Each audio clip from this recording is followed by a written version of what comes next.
الشيطان الرجيم بسم الله الرحمن الرحيم قل هو الله أحد الله الصمد لم يلد ولم يولد ولم يكن له كفوا أحد.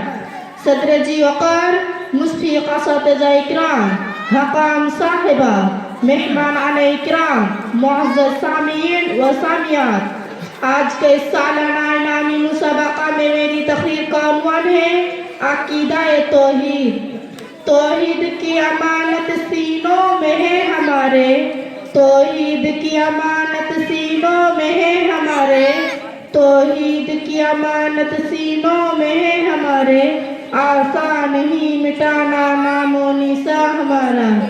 معزز سامعین و سامعات، دین اسلام کا عقیدہ توحید پہلا اور بنیادی رکن ہے. تصور توحید کی اساس تمام معبودان باطلہ کی نفی اور ایک خدا لم یزل کی نسبت پر ہے. عقیدہ توحید ہی نے ملت اسلامیہ کے قیام بقا اور ارتقاء کی مصر ہے. توحید ہی اسلام معاشرے کی روح رواں ہے. عقیدہ توحید کے صحت بغیر انسان اللہ تبارک و تعالیٰ کے نبی کریم صلی اللہ علیہ وسلم سچی محبت اور صفات کا مستحق نہیں ہو سکتا. توحید عقائد کا زر اور اصل اصول ہے اور عمل صالحہ اس کے ساخے ہے.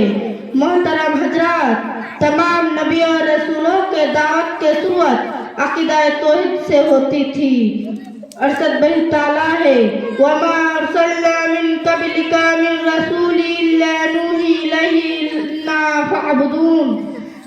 اسی توحید کے خاطر اللہ کے رسول صلی اللہ علیہ وسلم 13 سال مکہ میں صرف کر دیے گئے، یہاں تک کہ آپ صلی اللہ علیہ وسلم اپنا محبوب وطن چھوڑ کر مدینہ میں ہجرت کر دیے گئے.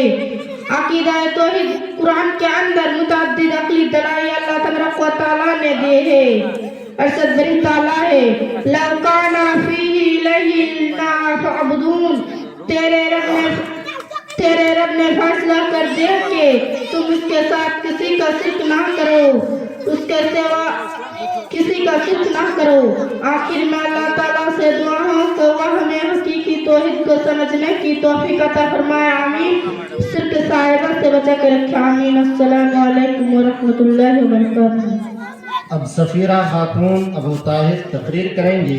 عصمت جمیل تفضیل الحق اسٹیج پر تیار رہیں گی.